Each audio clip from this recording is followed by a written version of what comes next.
Hi every one. നമ്മൾ ഇന്ന് ജീവിച്ചുകൊണ്ടിരിക്കുന്ന 21-ാം നൂറ്റാണ്ടിലാണ്, 21st സെഞ്ചുറിയിലാണ് അല്ലേ. എല്ലാ മേഖലയിലും ഒരുപാട് മാറ്റങ്ങൾ വന്നുകൊണ്ടിരിക്കുന്നുണ്ട്. ഫോർ എക്സാമ്പിൾ നിങ്ങളൊന്ന് ആലോചിച്ച് നോക്കുക, നമ്മുടെ ഒരു 2000 അല്ലേ, 2000സിലുള്ള അല്ലെങ്കിൽ പിന്നെ 1990സിലുള്ള നമ്മുടെ ഏതെങ്കിലും ഒരു ഭാഗം, നമ്മുടെ റോഡുകൾ എടുക്കുക, അല്ലെങ്കിൽ നമ്മുടെ കെട്ടിടങ്ങൾ, നമ്മുടെ സ്കൂളുകൾ, നമ്മുടെ ആശുപത്രികൾ, ഇതിന്നൊക്കെ ഇപ്പോൾ 2020, 22, 23, 24, 25 ആകുമ്പോഴേക്ക് എത്രമാത്രം വ്യത്യാസങ്ങളാണ് വന്നുകൊണ്ടിരിക്കുന്നത് അല്ലേ. ഒരുപാട് ദിവസവും എന്ന് പറഞ്ഞതുപോലെ മാറ്റങ്ങൾ വന്നുകൊണ്ടിരിക്കുകയാണ്. ആ മാറ്റങ്ങളെ നമ്മൾ ഉൾക്കൊള്ളണം അല്ലേ. ആ മാറ്റങ്ങൾക്കനുസരിച്ച് നമ്മൾ എന്ത് ചെയ്യണം, നമ്മുടെ കാര്യങ്ങളെയും ഉൾക്കൊണ്ടുകൊണ്ട് മാറ്റങ്ങൾ വരുത്തേണ്ടതുണ്ട്. എങ്കിൽ മാത്രമേ നമുക്ക് എന്ത് ചെയ്യാൻ പറ്റുള്ളൂ, ഈ ചേഞ്ചിങ് വേൾഡിൽ നമുക്ക് പിടിച്ചിരിക്കാൻ പറ്റുള്ളൂ. ഫോർ എക്സാമ്പിൾ നിങ്ങൾ ആലോചിച്ച് നോക്കുക, മാറ്റങ്ങൾ ഉൾക്കൊള്ളാതിരിക്കുക അല്ലെ, ഭൗതികമായി വന്നുകൊണ്ടിരിക്കുന്ന ഈ മാറ്റങ്ങളെ, ഈ നമ്മുടെ ഈ ഒരു ശാസ്ത്ര സാങ്കേതിക രംഗത്തുള്ള ഈ മാറ്റങ്ങളെ നമ്മൾ ഉൾക്കൊണ്ടില്ലെങ്കിൽ, അതിനനുസരിച്ച് നമ്മൾ മാറിയില്ല എങ്കിൽ എന്താ സംഭവിക്കുക. ഉദാഹരണത്തിന് നമ്മൾ പിന്നെ ഫോൺ ചെയ്യുക അല്ലെ, ഫോൺ എന്ന് പറയുന്ന സംഭവം, അല്ലെങ്കിൽ കോൾ ചെയ്യുക, മറ്റൊരാളെ വിളിക്കുക എന്ന് പറയുന്ന ഒരു രീതി തന്നെ മുമ്പ് ഉണ്ടായിരുന്നില്ല. പക്ഷേ അതൊക്കെ പോട്ടെ, ഒരു 1990കളിൽ അല്ലേ, നമ്മളൊരാളെ ഫോൺ ചെയ്യുക എന്ന് പറഞ്ഞാൽ ഒരു സ്ഥലത്ത് പോയി, ഒരു ഫോണുള്ള സ്ഥലത്ത് പോയി, അവിടെ പോയി മറ്റൊരു ഫോണുള്ള സ്ഥലത്തേക്ക് അയാൾ അവിടെ എത്തി അവരെ വിളിച്ച് സംസാരിക്കണം അല്ലേ. ലാൻഡ് ഫോണുകളുടെ കാലം, പിന്നെ STD ബൂത്തുകളുടെ കാലം, ഇങ്ങനെയൊക്കെ ഉണ്ടായിരുന്നു. അവിടുന്നൊക്കെ നമ്മൾ ഓരോരുത്തരുടെയും പോക്കറ്റിൽ ഇങ്ങനെ ഒരു ഫോൺ ഉണ്ടാകുന്ന ഒരു കാലഘട്ടം വരുമെന്ന് നമുക്ക് ചിന്തിക്കാൻ പറ്റായിരുന്നില്ല. ഓക്കെ പോട്ടെ, അങ്ങനെ ഫോണുകൾ വന്നു. ആ ഒരു പിന്നെ നോക്കിയയുടെ ഒക്കെ ആ ഒരു ചെറിയ സെറ്റൊക്കെ എല്ലാവർക്കും ഓർമ്മ ഉണ്ടാവും. അതിൽ നമുക്ക് കോൾ ചെയ്യാൻ പറ്റും, SMS ചെയ്യാൻ പറ്റും. അതിനപ്പുറത്തേക്ക് നമ്മളുടെ കയ്യിലുള്ള ആ ഫോൺ കൊണ്ട് നിങ്ങൾക്ക് ട്രെയിൻ ടിക്കറ്റ് ബുക്ക് ചെയ്യാൻ പറ്റും, അതുപോലെ തന്നെ വീഡിയോസ് കാണാൻ പറ്റും, അത് അയക്കാൻ പറ്റും. പിന്നെ ഒരു സെക്കൻഡ് പോലും ഇല്ലാതെ USA നിങ്ങളുടെ ഫ്രണ്ടിനെ നേരിട്ട് കണ്ടുകൊണ്ട് സംസാരിക്കാൻ പറ്റുന്നൊക്കെ ഒരു 2000-ലൊക്കെ ആരെങ്കിലും പറഞ്ഞിരുന്നെങ്കിൽ നമ്മൾ ചിരിക്കും അല്ലേ. അതൊക്കെ എങ്ങനെ പറ്റുക, നമ്മുടെ കയ്യിലുള്ള ഈ ഫോൺ കൊണ്ട് അതൊക്കെ പറ്റുമോ എന്നൊക്കെ നമ്മൾ ആലോചിക്കും. പക്ഷേ ഇപ്പം നമുക്കത് പറ്റി അല്ലേ. ഇങ്ങനെ നമ്മൾ അതിനെ ഉൾക്കൊണ്ടിട്ടില്ലെങ്കിൽ എന്താ സംഭവിക്കുക, ഇപ്പോഴും നമ്മൾ ആ ലാൻഡ് ഫോണായിട്ട് ഇരിക്കുന്നുണ്ടാവും അല്ലേ. അപ്പം അതൊരിക്കലും സാധിക്കില്ല, നമുക്കങ്ങനെ ജീവിച്ച് മുന്നോട്ട് പോകാൻ സാധിക്കില്ല എന്നുള്ളത് വളരെ എവിഡൻ്റ് ആയിട്ടുള്ള ഒരു കാര്യമാണ്. അതുപോലെ തന്നെയാണ് എല്ലാ മേഖലയിലും. ഇപ്പം ഹെൽത്ത് കെയർ സിസ്റ്റത്തിൽ നമ്മളൊരു 1990കളിലുള്ള പിന്നെ എക്യുപ്മെൻറ്റ്സും അതിലുള്ള ഇൻസ്ട്രുമെൻറ്റ്സൊക്കെ വെച്ചിട്ട് നമ്മൾ ഇപ്പോൾ ചികിത്സിക്കാൻ നിന്നാൽ വളരെയധികം പ്രയാസമായി പോലെ. അപ്പോൾ ആ രൂപത്തിൽ കാലം മാറുന്നതിനനുസരിച്ച് ഭൗതികമായ നമ്മുടെ കാര്യങ്ങൾ, നമ്മൾ ഉപയോഗിക്കുന്ന ടൂൾസിലും വ്യത്യാസം വരും. അത് നമ്മളെ കൂടുതൽ ഫാസ്റ്ററാക്കും എന്നുള്ളതൊക്കെ നമുക്കെല്ലാവർക്കും അറിയാവുന്ന ഒരു കാര്യമാണ്. ഈ ഒരു കാര്യം നമ്മൾ എഡ്യൂക്കേഷനിലേക്കും എന്ത് ചെയ്യണം, അപ്ലൈ ചെയ്യണം എന്നുള്ളതാണ് ഏറ്റവും പ്രധാനമായി എനിക്ക് പറയാനുള്ളത്. നമ്മുടെ എഡ്യൂക്കേഷനിലും ഇത്തരത്തിലുള്ള മാറ്റങ്ങൾ വരുന്നുണ്ട്. ആ മാറ്റങ്ങളെ ഉൾക്കൊണ്ടുകൊണ്ട് നമുക്ക് എന്ത് ചെയ്യാൻ പറ്റണം, അതിനെ പിന്നെ അഭിമുഖീകരിക്കാൻ സാധിക്കണം, അതിനെ യൂസ് ചെയ്യാൻ സാധിക്കണം. പല ആളുകളും പറയുന്നത് എന്താ വെച്ചാൽ, പല ആളുകളുടെയും ചിന്ത ഇപ്പോൾ 2000-കളിൽ 1990-കളിലൊക്കെയാണ്, അങ്ങനെ പഠിച്ചാൽ മതി അല്ലേ. അതിനനുസരിച്ച് ഇപ്പോഴത്തെ ജനറേഷനിലുള്ള കുട്ടികളുടെ മാറ്റങ്ങൾ, ആ ഒരു ചേഞ്ചൊന്നും ആളുകൾ ഉൾക്കൊള്ളാതെ ഇപ്പോഴും ആ പണ്ടത്തതുപോലെ മതി, സ്കൂളിൽ പോയി പഴയ ആ രൂപത്തിൽ പഠിക്കുന്നത് മതി എന്ന് ചിന്തിക്കുന്ന ആളുകളുണ്ട്. അവരെ സംബന്ധിച്ചിടത്തോളം അവർ പുതിയ ജനറേഷൻ്റെ വ്യത്യാസങ്ങൾ അവർ മനസ്സിലാക്കിയിട്ടില്ല. കാര്യം എന്താ വെച്ചാൽ, കുട്ടികൾ അവർ പൂർണ്ണമായി ഒരു ജനിച്ചു വീഴുന്ന തന്നെ സ്ക്രീനിലേക്കാണെന്നാണ് പറയുക അല്ലേ. സ്ക്രീനിലേക്ക് ജനിച്ചു വീഴുന്നു, ആ സ്ക്രീനിൽ തന്നെ അവർ ജീവിക്കുന്നു. അങ്ങനെയുള്ള ആളുകൾ, അങ്ങനെയുള്ള കുട്ടികളെ സംബന്ധിച്ചിടത്തോളം അവരുടെ അറ്റൻഷൻ സ്പാൻ കുറവായിരിക്കും, പല രൂപത്തിലുള്ള പ്രശ്നങ്ങൾ അവർക്കുണ്ടാവും. അപ്പോൾ അതിനെയൊക്കെ ഉൾക്കൊണ്ടുകൊണ്ടുള്ള ലേണിംഗ് മെത്തേഡ്സ് നമ്മൾ എന്ത് ചെയ്യണം, പരീക്ഷിക്കണം എന്നുള്ളതാണ്. അവിടെയാണ് ഓൺലൈൻ ലേണിംഗ് എന്നുള്ളതിൻ്റെ പ്രത്യേകത എന്ന് പറയുന്നത്. ഓൺലൈൻ ലേണിംഗ് എന്ന് പറയുമ്പോൾ ആദ്യം തന്നെ പറയട്ടെ, നമ്മൾ ആരുടെയും മനസ്സിലേക്ക് കടന്നു വരേണ്ടത് നമ്മുടെ കോവിഡ് കാലത്തുള്ള നമ്മുടെ കുട്ടികളുടെ സൂം ക്ലാസ്സുകളാവരുത് അല്ലേ. സൂം ക്ലാസ് അവിടെ നടക്കുന്നുണ്ടാവും, നമ്മുടെ കുട്ടികൾ അവിടെ കിടക്കുന്നുണ്ടാവും, കളിക്കുന്നുണ്ടാവും, എന്തെങ്കിലുമൊക്കെ ചെയ്യുന്നുണ്ടാവും. ഇതെല്ലാം ഓൺലൈൻ ലേണിംഗ് എന്ന് പറയുന്നത്. ഓൺലൈൻ ലേണിങ്ങിന് കൃത്യമായ രീതികളും അതിൻ്റെ സ്ട്രക്ചറും ഒക്കെ ഉണ്ട് അല്ലേ. ലേണിംഗ് മാനേജ്മെൻറ്റ് സിസ്റ്റമൊക്കെ ഉണ്ടാക്കി അതിൽ കൃത്യമായി സ്ട്രക്ചേർഡായി ഓൺലൈൻ ലേണിംഗ് വളരെ എഫക്റ്റീവായി കൊണ്ടുപോകുന്ന മാതൃകകൾ നമുക്ക് എന്തിൽ കാണാൻ സാധിക്കും, പിന്നെ യൂറോപ്യൻ രാജ്യങ്ങളിലും അതുപോലെ തന്നെ വളരെ വിജയകരമായി ഇത് പരീക്ഷിച്ചിട്ടുള്ള ഒരുപാട് മാതൃകകൾ നമുക്ക് കാണാൻ സാധിക്കും. അങ്ങനെയുള്ള ഓൺലൈൻ ലേണിംഗ് അത് എഫക്റ്റീവാക്കാൻ എന്തൊക്കെയാണ് ചെയ്യാൻ സാധിക്കുക എന്നുള്ളത് എന്ത് ചെയ്യണം, നമ്മൾ ചിന്തിക്കേണ്ടതുണ്ട്. അപ്പോൾ ഓൺലൈൻ ലേണിംഗേ വേണ്ട എന്ന് പറയുന്നതല്ല, മറിച്ച് ഓൺലൈൻ ലേണിംഗ് എങ്ങനെ എഫക്റ്റീവ് ആക്കാം എന്നുള്ളതായിരിക്കണം നമ്മൾ ചിന്തിക്കേണ്ടത്. അതിൽ ഏറ്റവും പ്രധാനപ്പെട്ട കാര്യം ഞാൻ ഈ പറഞ്ഞത് തന്നെയാണ്.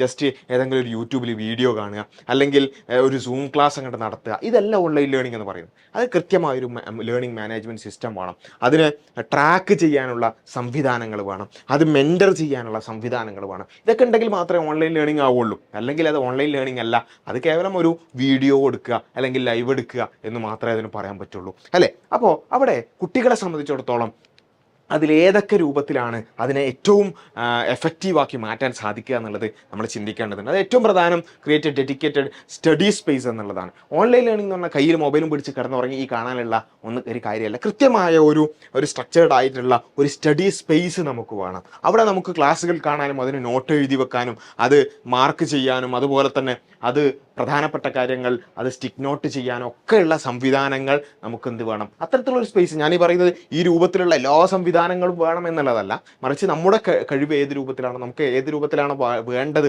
അല്ലെങ്കിൽ ഏത് രൂപത്തിലാണ് പ്രാക്ടിക്കലായത്, അത്തരത്തിലുള്ള ഒരു സ്റ്റഡി സ്പേസ് എന്തായാലും വേണം. കടന്നുകൊണ്ടും ഓടിക്കൊണ്ടും നിന്നുകൊണ്ടും കാണുന്ന ഒരു രൂപം അതൊരിക്കലും എഫക്റ്റീവ് ആകില്ല എന്നുള്ളത് എല്ലാവർക്കും അറിയാവുന്ന ഒരു കാര്യമാണ്.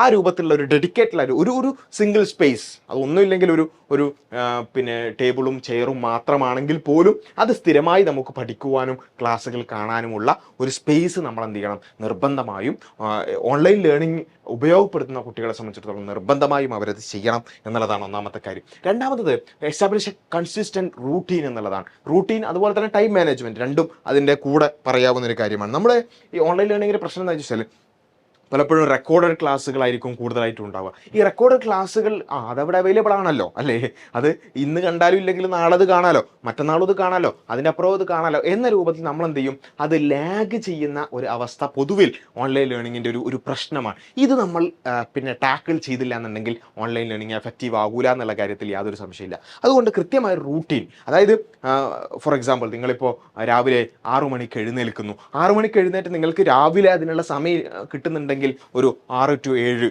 ഞാൻ എൻ്റെ ഓൺലൈൻ ലേണിങ്ങിന് വേണ്ടി മാറ്റിവെക്കുന്ന ഒരു സമയമാണ്, അല്ലെങ്കിൽ ആ ക്ലാസ്സുകൾ കാണാൻ അല്ലെങ്കിൽ ആ കോഴ്സ് ചെയ്യാൻ വേണ്ടി മാറ്റിവെച്ചൊരു സമയമാണ് എന്ന രൂപത്തിൽ അത് മാറ്റിവെക്കണം. അതൊരു റൂട്ടീനായി നമുക്ക് എന്ത് ചെയ്യാൻ പറ്റണം, നമുക്ക് മാറ്റാൻ സാധിക്കണം. അതല്ല രാവിലെ പറ്റുന്നില്ല, അല്ലെങ്കിൽ വൈകുന്നേരമാണ്, അല്ലെങ്കിൽ 5 മണിക്ക് ശേഷമാണ്, 6 മണിക്ക് ശേഷമാണ്, 8 മണിക്ക് ശേഷമാണ്, എപ്പോഴാണോ നമുക്ക് ഏറ്റവും പ്രാക്ടിക്കൽ ആയിട്ടുള്ളത് ആ ഒരു ടൈം സ്ലോട്ട് നമ്മൾ എന്ത് ചെയ്യണം, അതിനുവേണ്ടി മാറ്റിവെക്കണം. അല്ലെങ്കിൽ എന്തായാലും കാണാലോ, അത് എന്ന് രാവിലെ വിചാരിക്കും വൈകുന്നേരം കാണാം, വൈകുന്നേരം വിചാരിക്കും ഇന്നിപ്പോൾ എന്തായാലും സമയമില്ല കഴിയുന്നില്ല, നാളെ കാണാം എന്ന രൂപത്തിൽ അത് ലാഗ് ചെയ്ത് കൊണ്ടുപോയാൽ അതൊരു നമ്മുടെ ജീവിതത്തിൻ്റെ ഭാഗമായില്ലെങ്കിൽ, ഒരു ഡെയിലി റൂട്ടിൻ്റെ ഭാഗമായില്ലെങ്കിൽ നമുക്കൊരിക്കലും അത് മുന്നോട്ട് കൊണ്ടുപോകാൻ സാധ്യമല്ല. അതുകൊണ്ടാണ് ഈ ഓൺലൈൻ ലേണിങ്ങിൽ ഈ കൊഴിഞ്ഞു പോക്ക് എന്ന് പറയുന്ന വലിയൊരു പ്രശ്നമാണ് അല്ലേ. കാരണം എന്താ വെച്ചാൽ കൃത്യമായൊരു റൂട്ടീനായി അത് പാലിച്ചു പോകുന്നില്ല എന്നുള്ളതാണ് ഇതിൻ്റെ പ്രശ്നം. അപ്പോൾ കൃത്യമായൊരു ടൈം സ്ലോട്ട് വെച്ച് ഒരു ടൈം മാനേജ്മെൻറ്റ്, എല്ലാവർക്കും 24 hours ആണുള്ളത്. ചില ആളുകൾ 1, 2, 3 കോഴ്സുകൾ ഒരുമിച്ച് ചെയ്യുന്ന ആളുകളുണ്ട്. അല്ലെങ്കിൽ പഠനത്തിൻ്റെ കൂടെ തന്നെ സ്കൂളിൻ്റെ കൂടെ തന്നെ ഇത്തരം കോഴ്സുകളും അതുപോലെ തന്നെ മദ്രസകളും അതുപോലെ മറ്റ് മോറൽ സ്റ്റഡീസും മറ്റ് കാര്യങ്ങളും എല്ലാം ഒരുമിച്ച് കൊണ്ടുപോകുന്ന ഒരുപാട് ആളുകളുണ്ട്. അവർക്കൊക്കെ 24 hours തന്നെ ഉള്ളത്. അവരാകെ ചെയ്യുന്നത് ടൈം മാനേജ് ചെയ്യുന്നു എന്നുള്ളത് മാത്രമാണ്. അപ്പോൾ അത് നമ്മൾ കൃത്യമായി ചെയ്യുക എന്നുള്ളത് വളരെ ഇമ്പോർട്ടൻ്റ് ആയി നമ്മൾ മനസ്സിലാക്കേണ്ട കാര്യമാണ്. പിന്നെ ഈ ഓൺലൈൻ ലേണിംഗ് സിസ്റ്റത്തിൽ പൊതുവിൽ തന്നെ എല്ലാത്തിലും ഉണ്ടാകുന്ന കാര്യമാണ് ലൈവ് ക്ലാസ്സുകൾ എന്ന് പറയുന്നത്. റെക്കോർഡ് ക്ലാസ്സുകളുടെ കൂടെ തന്നെ ലൈവ് ക്ലാസ്സുകൾ, അതിലൊരു ആക്റ്റീവ് പാർട്ടിസിപ്പേഷൻ വളരെ ഇമ്പോർട്ടൻ്റ് ആണ്. കാരണം എന്താ വെച്ചാൽ ഈ ഓൺലൈൻ ലേണിങ്ങിന് ഒരു ജീവൻ വെക്കുന്നത് ഈ ലൈവ് ക്ലാസ്സുകളിലാണ്. ആ ലൈവ് ക്ലാസ്സുകളിലാണ് നമുക്ക് അങ്ങോട്ടും ഇങ്ങോട്ടും സംസാരിക്കാനും ചാറ്റ് ചെയ്യാനും ക്വസ്റ്റ്യൻസ് ചോദിക്കാനും അതുപോലെ ഡൗട്ട് ക്ലിയർ ചെയ്യാനൊക്കെ ഉള്ള ഒരു സംവിധാനം കിട്ടുന്നത് ലൈവ് ക്ലാസ്സുകളിലാണ്. ആ ലൈവ് ക്ലാസ്സുകൾ നമ്മൾ ഉപയോഗപ്പെടുത്തുന്നില്ല എന്നുണ്ടെങ്കിൽ അതൊരു വളരെ പാസീവായിട്ടുള്ളൊരു സ്റ്റഡിയായി മാറും. അപ്പോൾ അവിടെ ഒരു ആക്റ്റീവ് പാർട്ടിസിപ്പേഷൻ എന്ന് പറയും. അങ്ങനെയുള്ള ലൈവ് ക്ലാസ്സുകളിൽ അത് മൈക്ക് ഓൺ ആക്കുകയും അതുപോലെ തന്നെ ക്യാമറ ഓൺ ആക്കിയും ഒക്കെ നമുക്ക് ഇടപെടാൻ സാധിക്കുമെങ്കിൽ നമ്മളത് ചെയ്യുക. അതുപോലെ തന്നെ ഡൗട്ട്സ് ക്ലിയർ ചെയ്യുക. ഒന്ന് ലൈവ് ക്ലാസ്സുകളുടെ ഒക്കെ മുമ്പ് ഒന്ന് പ്രിപ്പയർ ചെയ്ത് ഇന്നത്തെ ക്ലാസ്സിൽ എന്തൊക്കെയാണ് എനിക്കറിയാനുള്ളത്, എന്തൊക്കെ ഡൗട്ട്സാണ് എനിക്കുള്ളത് എന്നൊക്കെ നോട്ട് ചെയ്ത് അത് ചോദിച്ച് അത് ക്ലിയർ ചെയ്ത് പരമാവധി എഫക്റ്റീവാക്കി കൊണ്ടുപോകുക എന്നുള്ളത് വളരെ ഇമ്പോർട്ടൻ്റ് ആണ്. ആ നിലക്കുള്ള ഒരു active participation in live classes എന്ന് പറയുന്നത് വളരെ ഇമ്പോർട്ടൻ്റ് ആയി നമ്മൾ മനസ്സിലാക്കേണ്ടതാണ്. പിന്നെ stay connected with peers and mentors. നിങ്ങളുടെ കൂടെ ഈ ഓൺലൈൻ ലേണിംഗ് സിസ്റ്റത്തിൽ നിങ്ങളുടെ കൂടെ പഠിക്കുന്നവരുമായും അതുപോലെ തന്നെ മെൻറ്റേഴ്സുമായും ഒരു കണക്ഷൻ നിരന്തരമായി കൊണ്ടുപോകുക എന്നുള്ളത് വളരെ ഇമ്പോർട്ടൻ്റ്. കാരണം എന്താ വെച്ചാൽ ഇത് നമ്മുടെ സ്ക്രീനിൻ്റെ മുമ്പിലാണ് ഉള്ളത് അല്ലേ. നമ്മൾ സ്കൂളിൽ പോയി അല്ലെങ്കിൽ വേറെ എവിടെയെങ്കിലും ഫിസിക്കലി പോയി പഠിക്കുകയാണെങ്കിൽ അവിടെ ചുറ്റും ആളുകളുണ്ട്, ടീച്ചേഴ്സ് നമ്മളെ കാണുന്നുണ്ട്, അവർ നമ്മളോട് സംസാരിക്കാൻ ഇൻട്രാക്ട് ചെയ്യുന്നുണ്ട്, നമ്മുടെ ചുറ്റിലുള്ളവരോട് നമ്മൾ സംസാരിക്കുന്നുണ്ട്. ഇങ്ങനെയാണ്. പക്ഷേ ഈ ഓൺലൈൻ ലേണിങ്ങിൽ നമ്മളും സ്ക്രീനും തമ്മിലാണ്. അപ്പോൾ സ്ക്രീനിൻ്റെ അപ്പുറത്തുള്ളത് യഥാർത്ഥ മനുഷ്യന്മാർ തന്നെയാണെങ്കിലും നമ്മൾ സ്ക്രീനിനെ മാത്രമേ കാണുന്നുള്ളൂ. അവിടെ ഒരു ലേസിനെസ് വരാനും അല്ലെങ്കിൽ ഒരു മടി വരാനൊക്കെ വളരെയധികം സാധ്യതകളുണ്ട്. അപ്പോൾ അവിടെ അത് ഓവർകം ചെയ്യാൻ ഏറ്റവും നല്ലത് നമ്മുടെ കൂടെ പഠിക്കുന്നവരുമായി അതുപോലെ തന്നെ നമ്മുടെ മെൻറ്റേഴ്സുമായി ഓൺലൈൻ ലേണിംഗ് സിസ്റ്റം ഒരു മെൻറ്റർഷിപ്പ് ഇല്ലാതെ മുന്നോട്ട് കൊണ്ടുപോകുക എന്ന് പറയുന്നത് വളരെ വളരെ പ്രയാസകരമാണ്. അതുകൊണ്ട് തന്നെ നമുക്ക് നമ്മുടെ കാര്യങ്ങൾ നോക്കുവാനും നമ്മളെ മോട്ടിവേറ്റ് ചെയ്യാനും നമ്മളെ മുന്നോട്ട് കൊണ്ടുപോകാനും നമ്മുടെ പ്രോഗ്രസ് ട്രാക്ക് ചെയ്യാനും അങ്ങനെയൊക്കെയായി ഒരു മെൻറ്റർഷിപ്പ് സംവിധാനം എന്ന് പറയുന്ന ഓൺലൈൻ ലേണിംഗ് സിസ്റ്റത്തിൻ്റെ ഏറ്റവും അവിഭാജ്യമായിട്ടുള്ള ഒരു ഘടകമാണ്. അപ്പോൾ ആ നിലക്കുള്ള നമ്മുടെ മെൻറ്റേഴ്സ് അവരുമായി നിരന്തരം കണക്റ്റഡ് ആയിരിക്കുക, അവരുമായി സംസാരിക്കുക, അവരുമായി പിന്നെ നമ്മുടെ പ്രശ്നങ്ങൾ ഡിസ്കസ് ചെയ്യുക, നമുക്ക് എന്തെങ്കിലുമൊക്കെ പ്രശ്നങ്ങളുണ്ട് അത് അവരോട് തുറന്ന് പറയുക, അവരോട് സൊല്യൂഷൻസ് ചോദിക്കുക. ജസ്റ്റ് ഒരു സൊല്യൂഷൻ മേക്കേഴ്സ് ആയിട്ട് കുറേ ആൾക്കാർ എന്നുള്ളത് നമ്മൾ പല കാര്യങ്ങളും പറഞ്ഞാൽ തന്നെ പല കാര്യങ്ങളും പരിഹരിക്കപ്പെടും അല്ലേ, പകുതിയോളം പരിഹരിക്കപ്പെടും. അപ്പോൾ അങ്ങനെയുള്ള മെൻറ്റേഴ്സുമായി കണക്റ്റഡ് ആയിരിക്കുക എന്നുള്ളത് വളരെ ഇമ്പോർട്ടൻ്റ് ആണ്. അപ്പോൾ മെൻറ്റേഴ്സുമായും നമ്മുടെ കൂടെ പഠിക്കുന്ന നമ്മുടെ ഫ്രണ്ട്സൊക്കെ ഉണ്ടെങ്കിൽ അവരുമായിട്ടൊക്കെ ഈ പിന്നെ നമ്മുടെ പഠനവുമായി ബന്ധപ്പെട്ടുകൊണ്ടുള്ള കോഴ്സുമായി ബന്ധപ്പെട്ടുകൊണ്ടുള്ള കാര്യങ്ങൾ ചർച്ച ചെയ്യുകയും അവരുമായിട്ട് കണക്റ്റഡ് ആയിരിക്കുക എന്നുള്ളത് വളരെ ഇമ്പോർട്ടൻ്റ് ആണ്. അപ്പോൾ ആ ഒരു എക്കോസിസ്റ്റത്തിലുള്ളവരുമായി നമുക്കൊരു ബന്ധം, ആ ഒരു കണക്ഷൻ നമ്മൾ പിന്നെ ബിൽഡ് ചെയ്യുക എന്നുള്ളതും വളരെ ഇമ്പോർട്ടൻ്റ് ആണ്. അപ്പോൾ ഓൺലൈൻ ലേണിംഗ് സംവിധാനം വളരെ എഫക്റ്റീവായി കൊണ്ടുപോകാൻ ഒരുപാട് കാര്യങ്ങൾ നമ്മൾ ശ്രദ്ധിക്കേണ്ടതുണ്ട്. അതിൽ വളരെ പ്രധാനപ്പെട്ടതായി അനുഭവപ്പെട്ട 4 കാര്യങ്ങളാണ്, അല്ലെങ്കിൽ 4-5 കാര്യങ്ങളാണ് നമ്മൾ ഈ ഒരു വീഡിയോയിൽ ഡിസ്കസ് ചെയ്തിട്ടുള്ളത്. ഇതുമായി ബന്ധപ്പെട്ടുകൊണ്ട് തന്നെ വളരെ പ്രധാനപ്പെട്ട ഒരുപാട് കാര്യങ്ങൾ നമുക്ക് ഡിസ്കസ് ചെയ്യാനുണ്ട്. അത് മറ്റ് അവസരങ്ങളിൽ നമുക്ക് ചെയ്യാം എന്ന് മാത്രം പറയുകയാണ്. ബൈ.